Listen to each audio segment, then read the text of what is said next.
Assalamualaikum warahmatullahi wabarakatuh.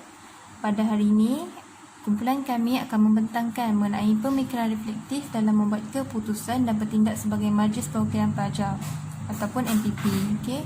Jadi pada hari ini kita akan lihat apakah yang dimaksudkan dengan pemikiran reflektif dan bagaimana MPP ini bertindak dalam membuat keputusan berdasarkan pemikiran reflektif. Jadi sebelum kita pergi jauh, kita perlu lihat dulu apakah yang dimaksudkan dengan MPP dan pemikiran reflektif itu. Okay, seperti yang telah dinyatakan, MPP ini adalah satu majlis perwakilan pelajar yang merujuk pada satu perbadanan organisasi yang diktiraf oleh pentadbiran universiti bagi mewakili suara mahasiswa. Dan mereka ni terdiri daripada golongan mahasiswa yang mana golongan ini juga memegang jawatan tertinggi dalam carta organisasi pelajar yang membantu menyelesaikan segala permasalahan dan aduan yang diberikan oleh mahasiswa. Jadi dalam konteks ini juga MPP ini sendiri dia melalui pemilihan demokrasi yang mana melalui sebuah pilihan raya yang berlangsung selama sebanyak orang kata berlangsung setiap tahun ya. Setiap tahun pemilihan itu akan dibuat di setiap kampus. Jadi seperti kita lihat USAS sendiri pada setiap tahun akan mengadakan proses pemilihan jawatan kuasa baru untuk Majlis Perwakilan Pelajar. Jadi dalam pada itu kita boleh juga katakan bahawa MPP ini adalah sebagai modal insan negara yang dilihat sebagai prospek barisan hadapan yang mampu memimpin negara kelak. Ya, jadi mahasiswa itu sendiri memainkan peranan dalam membendung ataupun membentuk satu perbadanan kepimpinan yang efektif. Seterusnya, MPP juga ini boleh diklasifikasikan sebagai satu organisasi perbadanan tertinggi di universiti yang mana mampu mendidik dan membentuk seorang menjadi pemimpin dan mahasiswa yang cemerlang dalam segala aspek. Ya, seperti yang kita dapat nyatakan di sini, MPP ni peranan mereka bukan sahaja membantu mahasiswa, malahan mereka dalam pada masa yang sama dapat mendidik diri mereka sendiri untuk menjadi seorang pemimpin yang berkaliber dan jadi seorang mahasiswa yang cemerlang dari berbagai aspek. Seterusnya, apa yang juga dapat dihuraikan daripada MPP ini ialah penubuhan Majlis Perwakilan Pelajar ini juga adalah antara satu platform untuk para pelajar khususnya menyuarakan sebarang permasalahan dan aduan kepada pihak atasan. Ya, seperti yang kita tahu, kalau kita hendak membuat sebarang temu janji atau mencadangkan atau menyuarakan sebarang permasalahan kepada pihak atasan itu memerlukan satu proses yang agak panjang dan memerlukan tempoh yang agak lama. Namun dengan ada bantuan MPP, para mahasiswa dapat menyuarakan segala permasalahan dan isu yang dialami kepada pihak atasan itu dengan kadar yang segera. Ya, jadi pihak MPP sendiri akan mainkan peranan dengan cara memberitahulah pihak atasan mengenai apa yang dialami oleh para mahasiswa. Itu yang dikatakan MPP ini sebagai satu perbadanan yang mewakili suara mahasiswa. Jadi dalam pada masa sama, ada setengah pihak juga yang mengatakan bahawa MPP ini adalah sebagai sebuah badan eksekutif yang menerima segala kemudahan secara percuma daripada pihak pentadbiran universiti walaupun tidak menggunakan tanggungjawab mereka dengan sebaiknya. Okay, boleh dikatakan kenyataan yang dikeluarkan ini adalah satu kenyataan yang tidak benar sama sekali, kerana kita dapat lihat contoh daripada musim PKP sekarang kan, yang mana kita lihat MPP itu sendiri bertungkus lumus ya bersama dengan pihak universiti untuk sama-sama bekerjasama dalam menguruskan ya proses pelajar untuk pulang ke kawasan masing-masing. Betapa kita dapat lihat MPP sangat menjaga kebajikan pelajar dari segi makanan dan minuman serta keselamatan. Ya, walaupun kita faham mereka juga seorang pelajar yang mana mereka juga mempunyai keluarga, tapi disebabkan tanggungjawab yang mereka pikul, mereka sanggup mengenepikan segala kepentingan diri demi menjaga kebajikan mahasiswa yang lain. Jadi itu adalah satu pengorbanan yang saya kira amat besar bagi seorang individu ya. Kita faham tak semua orang boleh buat benda sedemikian, tapi disebabkan mereka amat menjalankan dan bertanggungjawab atas segala amanat yang diberikan kepada mereka, mereka sanggup mengenepikan segala kepentingan diri demi keselesaan dan kebajikan mahasiswa yang lain. Jadi oleh yang demikian, pihak Majlis Perwakilan Pelajar ini kita dapat lihat mereka sentiasa berusaha untuk menjalankan tanggungjawab dengan sebaiknya untuk memastikan kebajikan para mahasiswa dijaga dengan sebaik mungkin. Jadi MPP ni sangat memainkan peranan yang penting dalam membantu pihak pentadbiran universiti mengendalikan para pelajar. Itulah sedikit mengenai MPP. Jadi kita lihat pula kepada apakah yang dimasukkan dengan pemikiran reflektif. Okey, seperti yang dinyatakan juga, pemikiran reflektif ini adalah satu bentuk pemikiran yang merujuk pada aktiviti intelek dan efektif dalam meneroka pengalaman sendiri, yang mana akhirnya membawa kepada pemahaman serta tanggapan baharu mengenai suatu konsep. Jadi apa yang ingin nyatakan, apa yang dimaksudkan dengan kenyataan tersebut? Okay, jadi kita lihat secara amnya, konsep pemikiran reflektif ini ialah cara bagaimana kebolehan seorang individu itu berfikir pada arus tinggi. Kita faham untuk memupuk dan membina pemikiran reflektif ini bukan satu perkara yang mudah, kerana ianya melibatkan daya berfikir serta pada masa yang sama melibatkan kemahuan dan kemampuan untuk memperbaiki diri dari semasa ke semasa. Dan kita boleh kata juga pemikiran reflektif ini juga menurut kepada keterbukaan diri dalam menerima segala perkara baru. Maksudnya pemikiran reflektif ini mudah difahami dengan cara membuat keputusan berdasarkan pengalaman yang telah dilalui. Ya, seperti yang dinyatakan tadi, pemikiran reflektif ini adalah meneroka pengalaman sendiri yang akhirnya membawa kepada pemahaman serta tanggapan baru, ya, ataupun membawa kepada konsep yang baru. Jadi sebagai MPP, dia belum saya dapat merasakanlah apa yang saya dapat nyatakan di sini ialah pemikiran reflektif ini adalah satu bentuk pemikiran yang mana kita membuat keputusan ataupun konsep yang baru itu berdasarkan kepada pemikiran ataupun pengalaman kita yang lalu. Ya, jadi dalam konteks ini itulah sedikit mengenai pemikiran reflektif. Jadi sebagai MPP itu sendiri, saya percaya bahawa ada sedikit keputusan ataupun tindakan yang mereka lakukan itu berdasarkan pengalaman yang telah mereka lalui, dan itulah yang boleh dikatakan sebagai pemikiran reflektif. Okey, jadi seterusnya kita pergi kepada isu permasalahan. Okey, kalau tadi kita dah lihat apa itu MPP, kali ini kita lihat terdapatlah beberapa isu-isu permasalahan yang dialami oleh pelajar-pelajar USAS, ya, terutamanya dari segi kerosakan katil dan kipas, ya, bilik air dan tandas asrama tersumbat ataupun rosak, penghawa dingin dalam bilik kuliah tidak dapat digunakan, dan yang terakhir, projektor tidak diselenggara dengan baik. Okay, ini adalah satu antara masalah yang dihadapi oleh pelajar-pelajar yang berada di USAS, yang mana saya lihat kebanyakannya masalah yang mereka terima adalah daripada penghuni asrama sendiri, dan juga disebabkan oleh keadaan bilik kuliah. Okay, kita lihat yang pertama, iaitu kerosakan katil dan kipas. Okay, ini adalah satu bentuk permasalahan yang mana sering diadukan oleh penghuni asrama, khususnya asrama wanita. Jadi mereka selalu mengatakan mereka mengalami kerosakan dari segi katil dan kipas. Yes.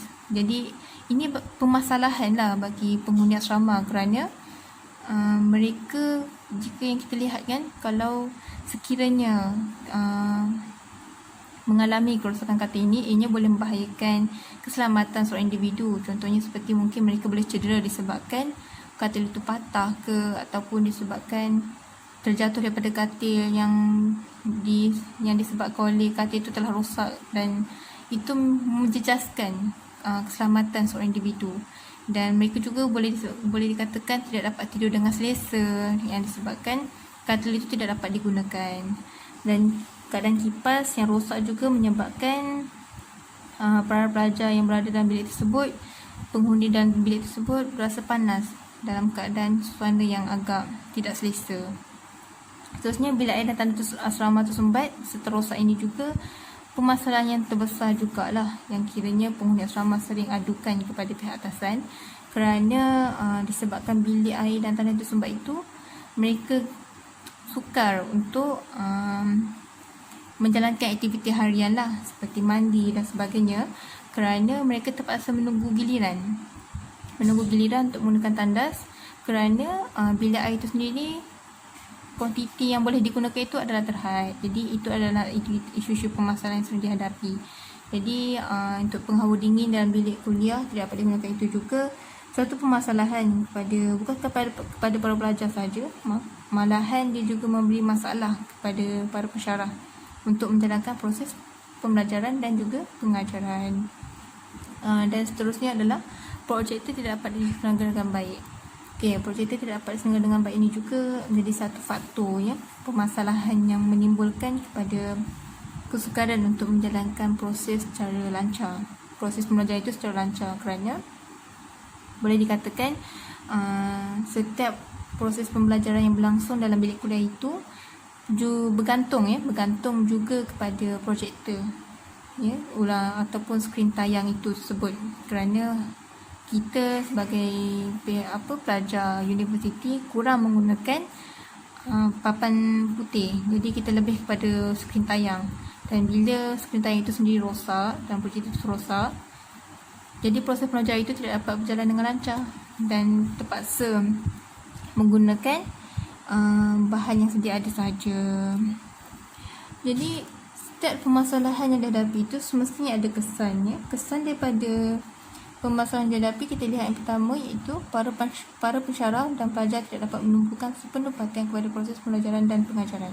Ini adalah konteks, dalam konteks apa orang kata tadi, penghawa dingin. Penghawa dingin dalam bilik kuliah itu tidak dapat digunakan ataupun rosak. Jadi kesan dia apa? Kesan dia bukan sahaja para pelajar yang mengalami ataupun menghadapi impak itu, tapi para pensyarah juga terkesan dengan permasalahan tersebut, kerana seperti kita tahu bila bilik kuliah ini panas, semestinya lah proses pembelajaran itu tidak dapat dijalankan dengan baik kerana para pelajar tidak dapat menumpukan perhatian dengan sepenuhnya sebab keadaan bilik terlalu panas dan tidak selesa. Yang paling mengecewakan sajalah apabila para pensyarah terpaksa menghadkan waktu pembelajaran kerana pensyarah faham keadaan yang panas dan tidak selesa itu tidak mungkin mampu meneruskan proses pembelajaran kerana sememangnya para pelajar tidak dapat menumpukan perhatian. Jadi saya juga berasa agak sedih apabila proses pembelajaran itu terpaksa dihadkan masanya. Contohnya seperti waktu kelas itu adalah 2 jam, tapi pensyarah terpaksa menghadkan menjalankan kelas hingga 1 jam sahaja, dan selebihnya tidak dapat diteruskan kerana keadaan bilik agak panas. Jadi itu adalah kesan-kesan yang saya kira memberi impak kepada proses pembelajaran. Khususnya bilik kuliah panas dan tidak selesa, semestinya kerana disebabkan penghawa dingin tidak dapat digunakan. Jadi semestinya lah kawasan ataupun keadaan bilik itu sendiri panas dan tidak sesuai untuk diadakan proses pembelajaran dan pengajaran. Khususnya ketiga, para pensyarah dan pelajar tidak dapat menggunakan alat bantu belajar kerana disebabkan skrin tayang ataupun projektor itu telah rosak. Jadi para pensyarah dan pelajar tidak dapat menggunakan alat bantu belajar lah, kerana seperti yang kita dapat lihat, para pensyarah pada hari ini pun banyak menggunakan projektor itu ataupun digelar sebagai skrin tayang itu untuk menayangkan atau mempamerkan nota-nota yang telah disediakan untuk para pelajar. Jadi bila projektor ni dah rosak, tidak dapat digunakan, para pelajar juga terkesanlah kerana para pelajar tidak dapat melihat nota-nota yang telah disediakan oleh para pensyarah. Jadi disebabkan itu para pensyarah terpaksa mengambil kaedah lain dengan cara meletakkan nota-nota tersebut di dalam LMS. Jadi ketika proses pembelajaran itu juga kita dapat lihat tidak berjalan dengan lancar lah, dan apa yang beri kesan kepada para pelajar juga, para pelajar tidak dapat menjalankan proses pembentangan. Seperti kita tahu, setiap pensyarah itu akan memberi tugasan secara pembentangan, dan pembentangan itu juga dilakukan bergantung kepada projektor. Jadi bila projektor ini tidak dapat digunakan, ia memberi kesan kepada pelajar kerana para pelajar terpaksa menundakan proses pembentangan kerana bahan bantu mengajar itu tidak dapat digunakan. Jadi para pelajar juga terpaksa mencari kaedah lain lah untuk menjalankan tugasan pembentangan.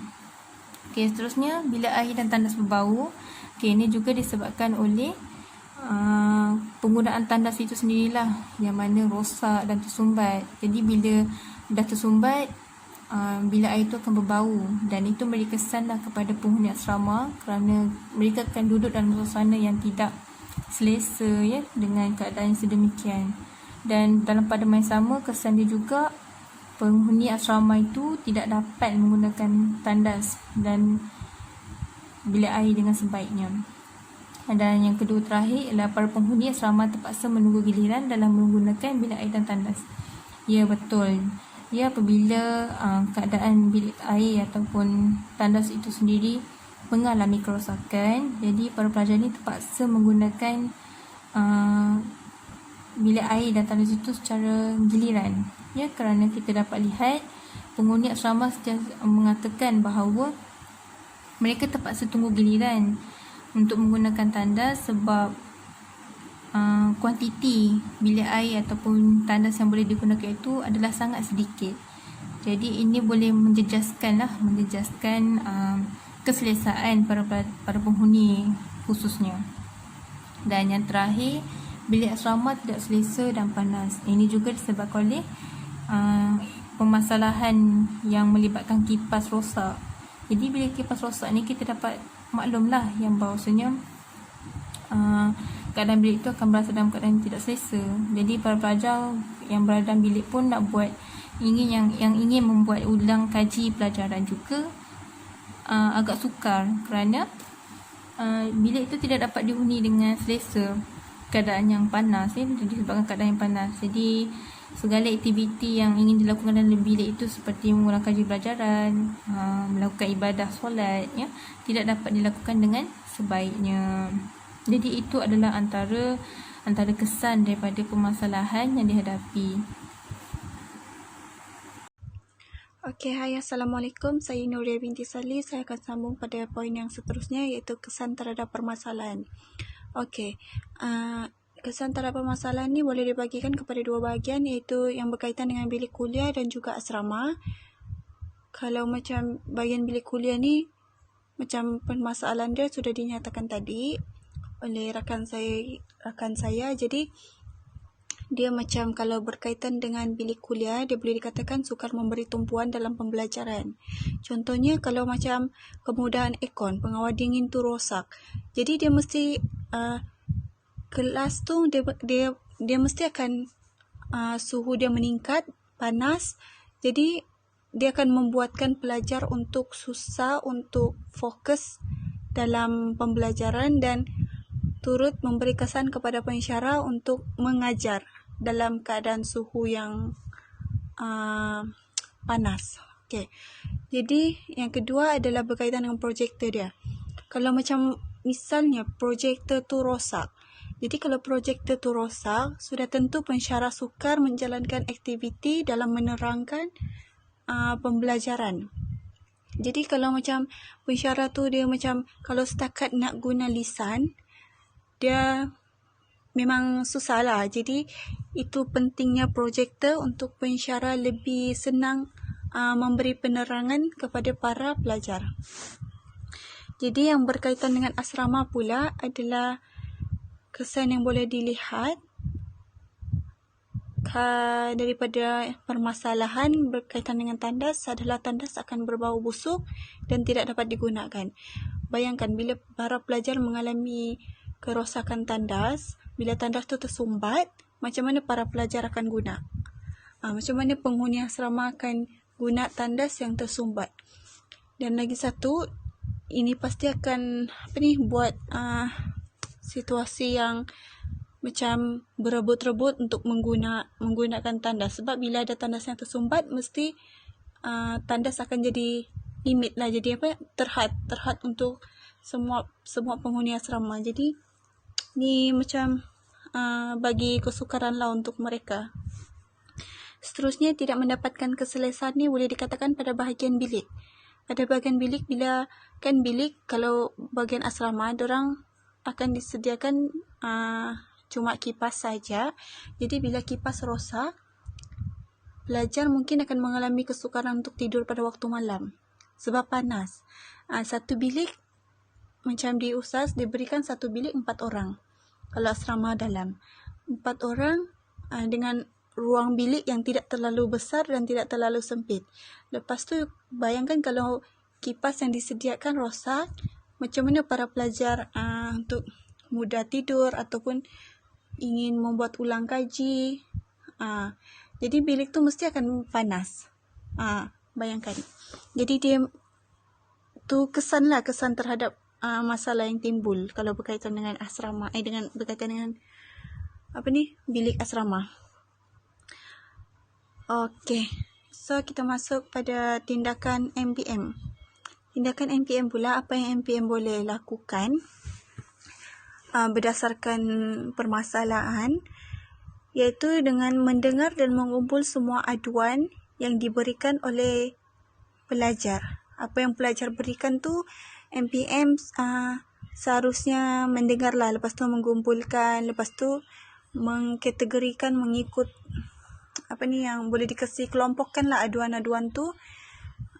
Jadi dia dikasih mengumpul mengkategorikan ni supaya dia memudahkan MPM jugalah untuk mengajukan aduan tu ke pihak atasan. Dia mungkin boleh dibuat sebulan sekali ataupun ikut daripada isu yang ataupun aduan yang diberikan oleh mahasiswa.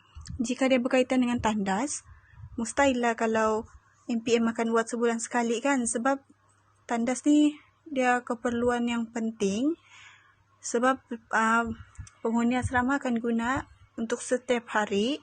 Jadi mungkin itu boleh dipercepatkan lagi tindakan yang MPM boleh ambil dengan mungkin sekurang-kurangnya kumpulkan aduan ataupun tindakan yang dia boleh ambil tu dalam waktu seminggu. Lepas tu dia ajukan kepada pihak atasan untuk mencari penyelesaian dalam memperbaiki tandas tersebut. Okey, lepas tu kerap melakukan pemeriksaan atau pemerhatian. Ini boleh dilakukan kepada dua-dua isu utama, iaitu kelas dan juga asrama. Macam kalau kelas tu, kalau macam MPM, dia boleh je macam pergi kelas, lepas tu try on aircon, lepas tu try on projector tu adakah berfungsi ataupun tidak. Kalau macam dia tidak berfungsi, MPM bolehlah ambil ambil nombor bilik kuliah tu, lepas tu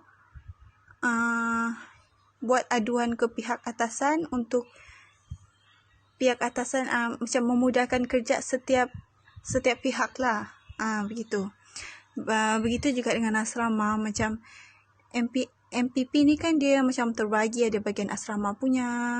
Jadi yang bahagian asrama punya boleh lah macam cari waktu ke sebulan sekali ke buat pemeriksaan ke 2 minggu sekali. Cek lah bahagian tandas ke, ataupun macam asrama pun ada grup kan. Macam dalam grup tu tanya-tanya lah, macam buat macam tanya adakah macam ada apa-apa kerosakan ke yang ingin dilaporkan. Okey, itu dari saya lah untuk bahagian kesan dan juga tindakan. Bismillahirrahmanirrahim. Assalamualaikum warahmatullahi wabarakatuh. Saya Madiha binti Ahmad Mansur akan membentangkan tentang hasil dapatan kajian dan kesimpulan tentang tajuk kami, iaitu pemikiran reflektif dalam membuat keputusan dan bertindak sebagai MPP, iaitu Majlis Perwakilan Pelajar. Kita mulakan. Hasil dapatan kajian yang pertama, pihak Majlis Perwakilan Pelajar khususnya telah berjaya dalam merealisasikan tanggungjawab mereka untuk menyampaikan aduan kepada pihak atasan dengan cara membuat aduan atau menyampaikan cadangan kepada pihak atasan adalah satu proses yang susah dan lama.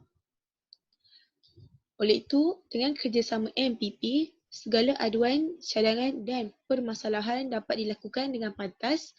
Selain itu, masalah yang dihadapi oleh para penghuni asrama seperti masalah tandas dan bilik air yang tersumbat makin berkurangan hasil daripada aduan yang dilakukan, iaitu hasil daripada pembaikan pulih oleh pihak yang bertanggungjawab.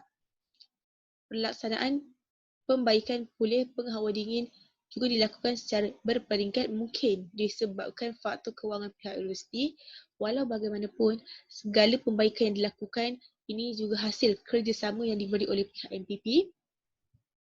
Di samping itu, hasil daripada segala tindakan yang telah dilakukan ianya bukan sahaja memberi keselesaan kepada mahasiswa, malahan pihak pentadbiran turut sama menerima hasil pembaikan daripada tindakan yang telah dilakukan. Contohnya, MPP menaik taraf bilik MPP secara tidak langsung telah menaikkan imej universiti kerana MPP satu penubuhan penting dalam pentadbiran universiti. Hasil tindakan ini juga memberi keselesaan kepada mahasiswa apabila berkunjung ke bilik MPP untuk membuat sebarang urusan.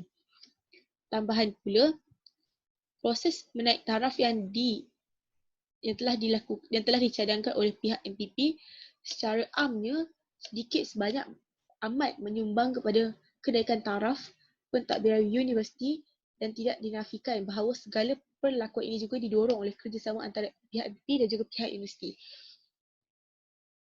Okey, kesimpulan hasil daripada dapatan kajian ini, pelaksanaan segala tindakan yang telah dilakukan ini sebenarnya bukanlah melalui satu proses yang mudah, tapi ianya amat memerlukan satu proses perangkaan yang mengambil tempoh yang agak lama. Setiap cadangan dan tindakan yang dilakukan bersama itu memerlukan kepada perbincangan yang terperinci dan untuk membuat mesyuarat bagi membuat perbincangan turut memerlukan perbincangan secara terperinci dan mendalam. Oleh itu, dalam membuat perancangan sedemikian, semestinya memerlukan kepada penggunaan pemikiran yang tinggi merangkumi kesemua aspek psikologi. Okey. Kita teruskan dengan kesimpulan. Secara keseluruhannya, dapat dilihat bahawa untuk menjadi seorang ahli yang berada di bawah Perbadanan Majlis Perwakilan Pelajar bukanlah mudah seperti yang disangka. Terlalu banyak tugas dan tanggungjawab yang perlu dilaksanakan.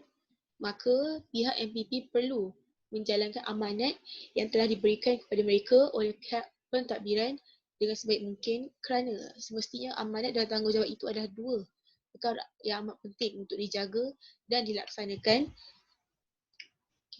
Melaksanakan tampuk kepimpinan yang cemerlang, Majlis Perwakilan Pelajar juga perlu sentiasa memastikan setiap ahli menerapkan nilai pemikiran yang sentiasa berfikir ke hadapan dan dalam pada masa yang sama memupuk tahap pemikiran yang tinggi agar dapat menggunakan pemikiran tersebut untuk melaksanakan segala tindakan dengan baik dan mengikut tahap pemikiran sebagai seorang mahasiswa yang cemerlang dari segala aspek.